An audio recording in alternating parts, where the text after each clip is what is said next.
Welcome back to Secret Chapter. Every landlord has a nightmare tenant story. The late payments, the damage, the drama. But what if a tenant's offer wasn't about money? What if the price was something far more personal and far more dangerous? Today's story is about a simple business arrangement that spiraled into a complex and shocking web of secrets. My name is Frank. I'm a middle-aged man, married, and I have a side business buying, fixing up, and renting out houses. I saw it as a way to help families who couldn't afford to buy their own homes. But I wasn't naive. I always did my background checks. None of that, however, prepared me for Amanda. It was late summer. I had just finished renovating a house, but I'd missed the peak rental season. School was about to start. I was worried I'd be stuck with a less-than-ideal tenant. Then I got a voicemail from a woman named Amanda. Her voice was professional, intelligent. A good sign. We agreed to meet at the property. Amanda was 36, but she looked a decade younger. Tall, slim, with shoulder-length dark blonde hair. She told me she had just separated from her husband and was living with a friend. She had a daughter about to start her senior year of high school. Staying in the school district was everything to them.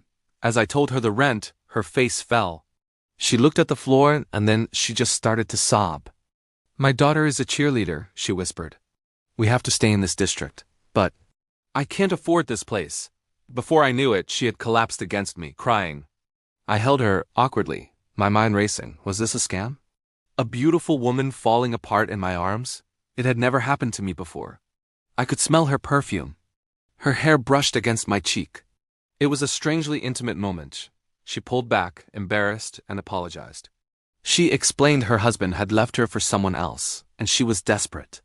"I need this house," she said, her eyes locking onto mine with an intensity that surprised me. "I will do whatever it takes to live here." The words hung in the air, asterisk, whatever it takes. Asterisk, my mind went blank. Was she suggesting what I thought she was? This was the kind of scenario you read about in stories, not something that happens in real life. What did you have in mind?" I finally managed to ask. She stepped closer, grabbed my shirt, and pulled me toward her. "I think you know," she said. And then she kissed me. It wasn't a quick peck. It was slow, deep, and deliberate. My thoughts were a whirlwind. This was wrong on so many levels. I was married. This was a business deal. But the moment was electric. She pulled back. "Do we have a deal?" she asked. I was speechless. My mind was screaming no, but the word that came out was, I'm sure we can work something out." 2 days later, I met Amanda at the house again, this time to sign the lease. I'd had the carpets professionally cleaned, trying to erase any memory of what had happened. She arrived with a huge grin. "Hello, lover boy," she said, kissing me on the lips as she walked in. She was wearing a casual t-shirt and shorts. No bra. The lease was signed, but the tension was palpable. We ended up in the kitchen. She leaned against the counter, and we kissed again. It was as intense as the first time. "I'm glad we could come to an agreement," she whispered. This was the beginning of a strange secret life. Our arrangement, as we called it, became our private code. We'd use phrases like checking the plumbing to signal our private meetings. It was a fantasy come to life, but it was built on a foundation of secrets and lies. A few weeks later, I was at the house. Amanda and I were on the living room floor, wrapped in a blanket, having dozed off. I was jolted awake by a voice. It was her daughter, Jessi, home early from a school event. My heart stopped. I was half asleep, naked under a blanket on the floor of a house I rented to her mother. There was no way to explain this. But Jessi's reaction wasn't shock or anger. She looked at us, smiled, and then, to my absolute astonishment, she started taking off her own clothes. I thought I was dreaming. She walked over, slid under the blanket, and said, "Hi, Frank. Mom and I have an understanding. We share things. And we've decided to share you." I looked at Amanda, who was just waking up, a sleepy smile on her face. "I guess you've met my daughter," she said, as if this were the most normal thing in the world. My brain couldn't process it. A mother and daughter with this kind of bond? I thought it was something only made up for movies. But here in this quiet suburban house, it was real. That night was the most surreal of my life. It felt like the boundaries of my world had been completely erased. A few weeks later, Amanda called with a new proposition. Her daughter's cheerleading squad needed sponsors for a weekend training workshop at a lake house owned by Amanda as boss. "Jill," I was hesitant. The last thing I wanted was to spend a weekend with a bunch of giggling high school girls. But for Amanda and Jessi, I agreed. I was their driver for the weekend. Jill, the owner, turned out to be another beautiful woman about Amanda's age, with a confident, playful energy. They were clearly very close friends. After the day's training, the girls changed into their swimsuits and headed to the large, bubbling hot tub on the deck. I tried not to stare, but they were all incredibly fit and energetic. Then Jill stood up. "We should join them," she said. I told her I didn't have a suit. She just smiled. "I don't think the girls will mind." And with that, she casually slipped off her clothes and walked towards the tub. Amanda followed, leaving me stunned. I was the only one with any reservations left. Taking a deep breath, I did the same. Sitting in that hot tub, surrounded by 6 beautiful women, I felt like I had stepped into another dimension. The steam, the laughter, the freedom, it was intoxicating. It was in that hot tub that I first felt Jill's hand find mine under the water. Then, Amanda's. We were all connected in a way I never could have imagined. The idyllic fall didn't last. Amanda got a frantic call. Her estranged husband, Jeff, was coming back to town. He was filing for divorce, and worse, he was going to try to get custody of Jessi. His claim? That Jessi was living in an unfit home environment because of his suspicions about our arrangement. We were all devastated. Jessi was a senior. Her whole life was here. We couldn't let this happen. We sat around throwing out crazy ideas.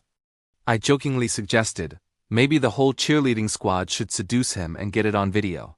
Then no judge would give him custody. To my shock, the room went silent. "That's disgusting," Amanda said. But then Jessi spoke up. "No, Mom, think about it. What if I did it? I could get him to the lake house." And just like that, a plan was born. Over the next week, we became secret agents. Jill agreed to let us use her lake house. We stocked it with Jeff's favorite drinks. And most importantly, Jill's IT guy secretly installed small, hidden cameras in the main rooms. We were going to catch him on tape. Not for the police, but as leverage. Enough to make him back down and leave Jessi alone. The day of the plan, I was at Amanda's house, watching a live video feed from the lake house on her laptop. It felt like a spy movie. Jessi picked Jeff up from the airport. On the screen, we saw them arrive.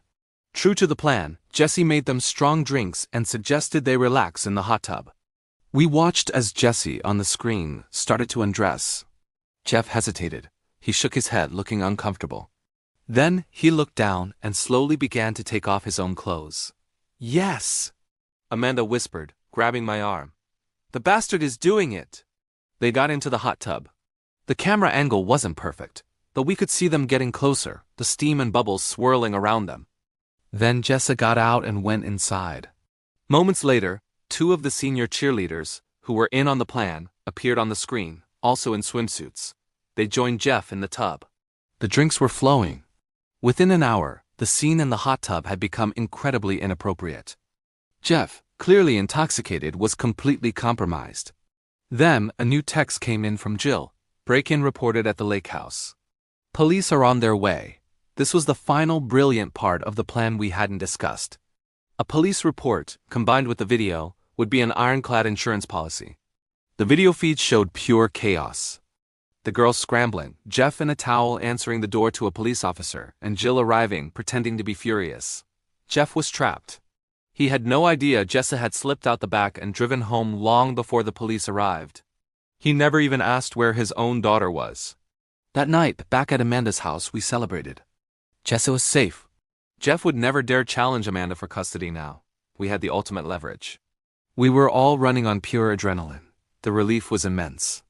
We toasted to our success. The 4 of us, me, Amanda, Jessi, and Jill, were bonded by this insane secret mission. The evening ended as many of our evenings did, in a tangle on the living room floor. But this time, it felt different. It wasn't just about the arrangement anymore. It was about the family we had accidentally created, bound together by secrets and loyalty. As I drove home that night, the streets were quiet. My life had become something I never could have predicted. A simple act of renting a house had spiraled into a world of secret arrangements, dangerous plans, and complicated bonds. I bought a lottery ticket on the way home. It felt like my luck couldn't possibly get any better, or stranger. And that's the story of how a desperate tenant changed my life forever. What started as a simple business transaction turned into a web of secrets that no one could have predicted. What would you have done if you were in Frank's position? Let me know your thoughts in the comments below. If you enjoyed this story from Secret Chapter, please like and subscribe. Hit the bell icon so you never miss another upload. I upload new stories every single day, bringing you the most shocking, mysterious, and unbelievable tales from around the world. Thanks for watching. See you in the next video.